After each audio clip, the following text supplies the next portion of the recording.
김재원 아나운서가 최근 아침마당을 떠나야 한다고 밝혀 시청자들을 놀라게 하고 있습니다. KBS 아침마당의 얼굴로 오랜 시간 사랑받아온 김재원 아나운서가 갑작스러운 하차 소식을 전하며 대중의 관심을 집중시키고 있는데, 김재원이 밝힌 하차 이유는 단순히 쉬고 싶다는 평범한 이야기처럼 들리지만 그 속에는 최근 부친의 사망과 함께 찾아온 가족애와 인생에 대한 고민이 담겨 있습니다. 그는 힘든 일과를 마치고 집에서 아내와 아들을 돌보며 더 많은 시간을 보내고 싶다고 밝혔지만, 이 이야기를 들은 팬들 사이에서는 홀로 김재원을 키운 부친의 별세 소식과 함께 다양한 추측이 쏟아지고 있는데, 자세히 알아보겠습니다. 김재원 아나운서의 프로필을 확인해보니 1967년생으로 올해 나이가 어느덧 57세인데요. 다들 40대라고 생각하지 않으셨나요? 항상 젊은 총각처럼 깔끔한 정장을 입고 편안한 분위기로 6시 내 고향, 아침마당 등의 MC 진행자의 모습만 보다 보니 저 개인적으로는 김재원 아나운서의 나이가 40대 정도라고 생각했는데, 조만간 아침마당 하차도 준비하고 계신다고 말씀하시더군요. 개인적으로는 KBS에서 김재원 아나운서의 진행 솜씨를 따라갈 아나운서가 아직은 없다고 생각했는데, 그는 아침마당을 떠날 예정이라고 밝히며 아침마당에서 잘리면 뭐해 먹고 사나 라고까지 말했는데, 그가 그런 발언을 한 배경과 그간 무슨 일들이 있었던 것일까요? 김재원 아나운서를 보면 확실히 중년의 나이라고 해도 관리가 중요하구나, 또 사람이 열정을 가지고 살면 항상 젊음을 유지하는구나, 이런 부분들이 얼마나 중요한지 새삼 느끼게 되는데요. 그는 어린 시절 어머니가 호텔에서 미용실을 하시다가 불이 나면서 미용실에서 일하던 누나들 몇 명이 세상을 떠났고, 이때 큰 충격을 받았는지 독실한 불교신자였던 어머니는 이날부로 교회를 나가시게 되었으며,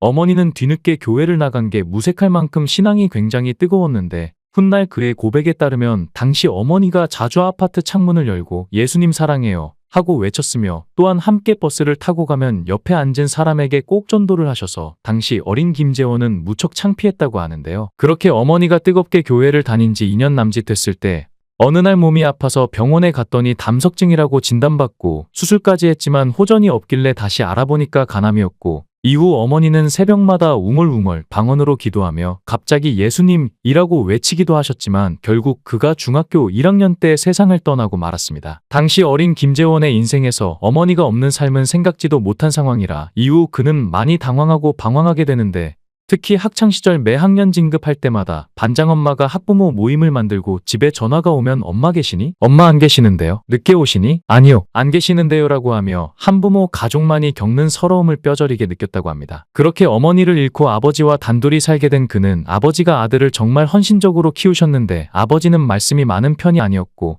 아들은 아버지의 표정과 몸짓을 보고 마음을 읽을 수 있었죠. 김재원의 아버지는 정말 헌신적으로 아들을 키우셨는데 굳은 집안일도 혼자 도맡아 하셨다고 합니다. 특히 아침잠을 깨우던 아버지의 도마 소리가 잊히지 않는데, 보통 어머니들 도마 소리는 타다다다닥 경쾌한 리듬이 있지만 아버지가 칼질하는 소리는 탁탁 뭔가 서툴고 투박했고, 그래도 그에겐 깊은 사랑의 울림으로 들렸다고 하죠. 아버지는 파와 소시지 등을 넣어 튼실하게 만든 계란말이를 매일 도시락 반찬으로 싸줬는데, 김재원은 계란말이가 싫었지만 내색을 못했는데요. 아버지에겐 다른 대안이 없다는 걸 알았고, 그렇게 그는 일찍 철이 들었습니다. 아버지는 한없이 베풀기만 했는데, 그가 대학을 마치자 엄마의 소원이었다며 미국으로 유학을 보내고 자신은 한국에 홀로 남았죠. 김재원이 초등학교 6학년 때 짝꿍이던 여학생과 결혼한 것도 그때 즈음인데, 학창시절엔 2인용 책상을 함께 쓰며 책상에 선을 그어놓고 넘어오면 안 된다고 무던히도 티격태격했다고 하는데요. 다닌 대학이 달라 서로 소개팅 시켜주기도 했는데, 그래도 내가 제일 낫더라고 고백하고 몰래 연애를 시작하게 되었다고 합니다. 중고등학교 시절엔 같은 교회에 다니고 대학 연합선교 동아리에서 함께 활동하며 그만한 사람 없다는 걸 깨닫게 됐지만, 혼자 유학 가서 1년은 편지로 연락하다 방학 때 들어와 프로포즈를 했고 결혼해서 같이 미국으로 들어갔죠. 미시시피대에서 유학하던 1994년 어느 날 새벽 2시쯤 아버지로부터 갑자기 한 통의 전화를 받았다고 합니다. 그는 한국에서 누가 시차를 잘못 계산해 한밤중에 전화를 했나 보다라며 맞듣지 않은 마음으로 수화기를 들었는데, 아버지가 재원아, 네가 들어와서 장례를 치르고 가야겠다고 하시곤 아무 말씀이 없으셨죠. 그러곤 곧바로 쓰러지신 건데, 다시 전화를 걸어봤지만 수화기를 잘못 놓아 계속 통화 중 신호만 가자 사촌과 친구들에게 급히 전화를 걸어 집에 가봐달라고 부탁하고는 그 길로 곧바로 공항에서 비행기를 타고 오는 동안 혹시 아버지가 그대로 돌아가시는 건 아닌지 얼마나 마음을 졸였는지 하루가 10년보다 더 길게 느껴졌다고 합니다. 아버지가 그때 바로 돌아가셨더라면 한이 남았을 텐데 살아 계셔서 기저귀도 갈아드리고 말도 가르쳐드리고 걸음마도 도우며 아버지가 자신을 키우실 때 했던 것에 10분의 1이나마 갚을 수 있어서 그 순간을 경험할 수 있다는 게 감사했다고 하죠. 아버지는 의식을 되찾았지만 신체의 반쪽이 마비돼 거동이 불편했고 그는 유학 생활을 접고 돌아와 아버지의 보호자가 됐습니다. 결혼하고 2달 만에 아버지가 쓰러지신 건데 그렇게 2달쯤 지나 아버지가 긴 병에 진입할 것 같으니까 장인장모가 자네 처랑 우리가 자네 아버님 돌볼 테니 하시면서 김재원에게 혼자 돌아가라 하셨다고 합니다. 사실 아버지가 쓰러지던 첫날 밤에 지켜준 분도 장인이신데 김재원은 그렇게 할 수 없었죠. 딸 시집 보내고 2달 만에 그렇게 됐으니 그분들이 가장 황당했을 텐데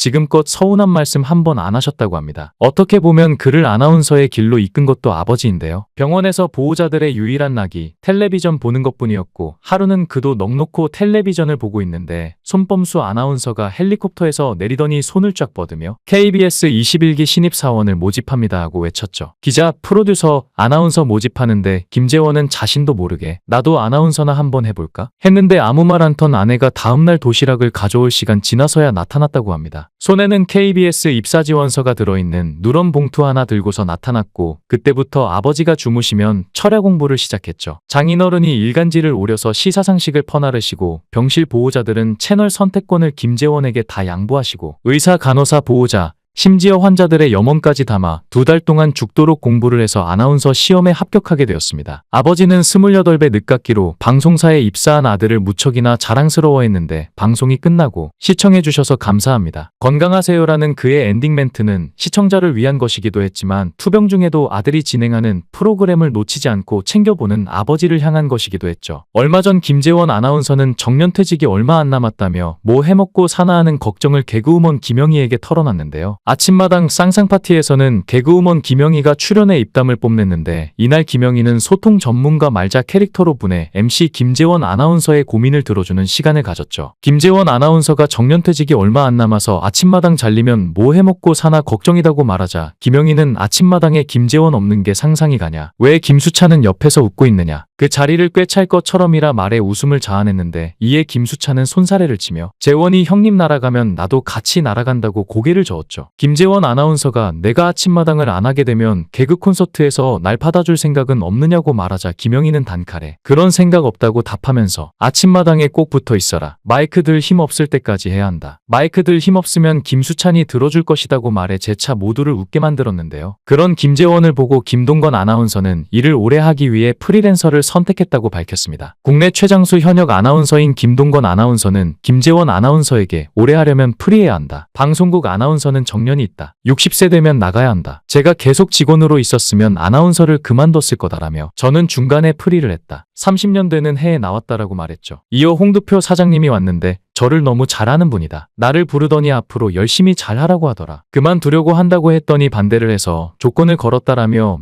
명예퇴직이라는 제도를 만들 테니 그때까지 기다리면 퇴직금도 더 주겠다고 하더라. 딴 방송은 가지 말고 KBS 프로그램만 하라고 했다라고 전했는데요. 그러면서 그는 딴 방송 갈 데도 없고 해서 명예퇴직을 했는데 그 당시 퇴직금을 많이 받았다라고 덧붙였고 김재원 아나운서는 제가 홍두표 사장님 시절에 입사했다. 선배님 나가야 하나 라고 물었죠. 하지만 아쉽게도 김재원 아나운서는 명예퇴직 신청이 하루 전 마감된 것으로 밝혀졌고 김동건 아나운서는 아마 사장님이 김재원 아나운서를 안 놔줄 거다라고 말했는데 김재원 아나운서의 정년퇴직을 누구보다 아쉬워하는 사람은 얼마 전 아침마당 행복한 금요일 쌍쌍파티 코너에 새로운 MC로 합류한 김수찬인데요. 김수찬은 김재원 아나운서와 호흡을 맞추며 첫 진행부터 찰떡 호흡을 보였습니다. 김수찬은 저희 둘 다 비주얼이 괜찮다. 아침부터 훈훈한 장면을 보고 계실 것 같다며 너스레를 떨었고 김재원 아나운서는 깜짝 놀란 건 수찬 씨가 생각보다 키가 크다며 김수찬을 칭찬했죠. 이에 김수찬은 화면에 유감스럽게도 제 키가 좀 작게 나온다며 귀여움을 자아냈고 김재원 아나운서는 사실 김수찬이 우리 아들하고 몇 살 차이 안 난다. 열심히 해보겠다고 덧붙였는데요. 김수찬은 활발하고 유쾌한 성격으로 친한 동료 연예인분들도 정말 많은데 특히 선배 가수분들의 사랑을 정말 많이 받고 있죠. 웃으며 살갑게 다가오는 김수찬을 예뻐할 수밖에 없을 것 같은데요. 트롯을 진심으로 인간적으로 개인적으로 세계적으로 사랑한다는 김수찬 씨는 아나운서 선배로서 김재원 아나운서에게 의지할 수밖에 없는데요. 김재원은 지금도 후회되는 게 제가 김병의 효자 없나 보다라는 생각을 할 즈음 최근 아버지가 돌아가셨고 잠시나마 그런 생각을 했다는 게 너무 죄송했다고 하죠. 소금 같은 언어로 사람들의 마음을 들려줄 뿐 아니라 말만이 아닌 행동으로 증명하는 김재원 아나운서의 오랜 활동 기대하겠습니다. 영상을 끝까지 시청해주시고 귀한 시간 내주셔서 대단히 감사합니다. 구독, 좋아요 꼭 부탁드립니다. 더 좋은 영상으로 보답하겠습니다.